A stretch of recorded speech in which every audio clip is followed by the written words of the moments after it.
Abril Marrom é um mês de conscientização sobre a necessidade do acompanhamento e cuidados oftalmológicos. O Jornal da Câmara ouviu uma médica oftalmologista para orientar sobre a saúde dos olhos.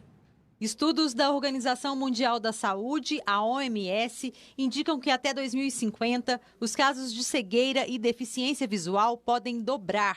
Os especialistas estimam um aumento no número de pessoas afetadas, com 61 milhões de casos de cegueira, 474 milhões de casos de deficiência visual moderada grave e 360 milhões de casos de deficiência visual leve. Aqui no Brasil, dados do Conselho Brasileiro de Oftalmologia revelam que a degeneração macular relacionada à idade, principal causa de perda visual entre os idosos, deve afetar aproximadamente 3 milhões de pessoas nos próximos anos. De acordo com a diretora da Sociedade Brasileira de Oftalmologia, a médica Bianca Suzana, a prevenção ainda é a melhor forma de se evitar intercorrências mais graves nos olhos. Acho que o principal conselho aqui é, a partir dos 40 anos, procure um oftalmologista. Se você tem um histórico familiar de alguém com uma doença grave, como degeneração da retina ou glaucoma, procura antes disso. E se de repente, já acompanha o oftalmologista, mas em um dia a visão baixou subitamente, também não espere a próxima consulta que está marcada no ano que vem. Aí provavelmente é uma coisa ainda mais grave.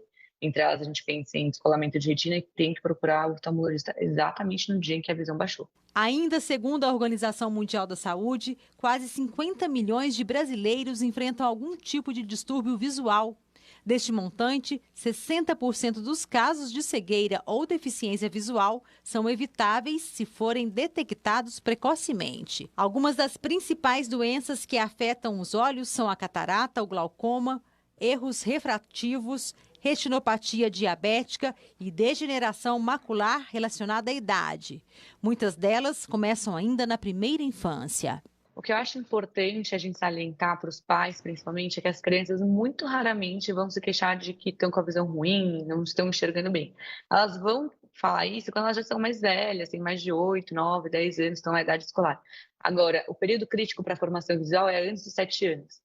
Então, as crianças de 7 anos, como elas não se queixam de visão baixa, os pais têm que ficar atentos. Então, o que eu acho que são sinais importantes, por exemplo, é aquela criança que claramente tem uma preferência por um olho, então ela vira um pouquinho o rosto para usar o olho, que é bom, ou que sempre traz o objeto muito perto, ou que às vezes fica fugindo de muita luz. São sinais que a gente tem que prestar atenção nas crianças, principalmente mais novas, que podem indicar alguma doença ocular e cabe ao pai ir atrás. Outra coisa que poderia ser bem importante é prestar atenção se não tem desvio ocular. Desvio ocular, que é o famoso estrabismo, significa que um olho é bom, outro olho é ruim. Então, vale a pena também levar no oftalmologista assim que o pai começa a perceber essas diferenças, essas alterações.